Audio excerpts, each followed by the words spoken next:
నేరాలు చేయడం, నేరాల్ని ఎదుటివారిపై నెట్టి బురదేయడం అనేది జగన్మోహన్ రెడ్డికి అలవాటుగా మారిపోయింది. ఇది రాష్ట్ర ప్రజలందరూ కూడా తెలుసు.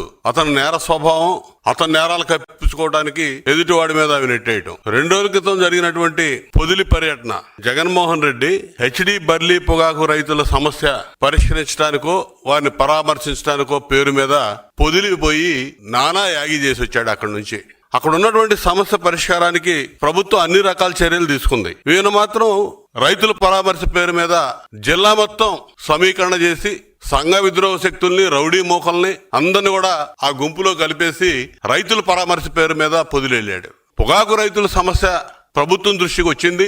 మంత్రులు, అధికారులు ఎప్పటికప్పుడు స్పందిస్తా ఉన్నారు. అక్కడికి వెళ్లి ఆ సమస్య పరిష్కారానికి నిరంతరం పనిచేస్తా ఉంది ఈ ప్రభుత్వం. ప్రభుత్వం తీసుకున్న చర్యల కారణంగా బర్లీ పొగాకు కొనుగోలు కూడా పెరిగినాయి. క్వింటాకి 12,000 గిట్టుబాటు ధర కల్పించే విధానంలో కొనుగోలు చేయడం ప్రారంభించాం.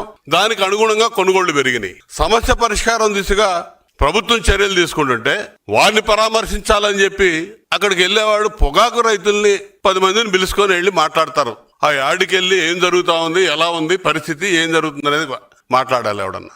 అంతేగాని మొత్తం జిల్లా మొత్తం పోగు చేసి ఒక టార్గెట్స్ ఫిక్స్ చేసి గ్రామాల వారీగా ఎంతమంది రావాలని, అందులో కూడా యాంటీ సోషల్ ఎలిమెంట్స్ ని బాగు చేసి ఎవడన్నా రైతులను పరామర్శపోవడానికి ఫ్లెక్సీలు, బ్యానర్లు ఎవడన్నా రాని తొక్కి పడేస్తామని చెప్పి ఈ విధంగా ఫ్లెక్సీలు పట్టుకొని వెళ్తాడండి.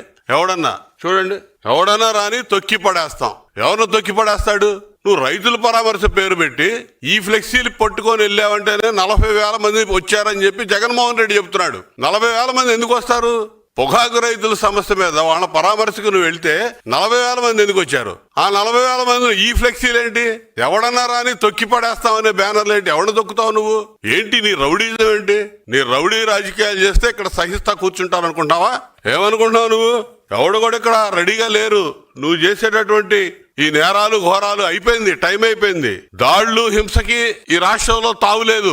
చంద్రబాబు నాయుడు గారి పరిపాలన, కూటమి ప్రభుత్వం ఈ రాష్ట్రంలో ఉంది. గుర్తుపెట్టుకో జగన్మోహన్ రెడ్డి.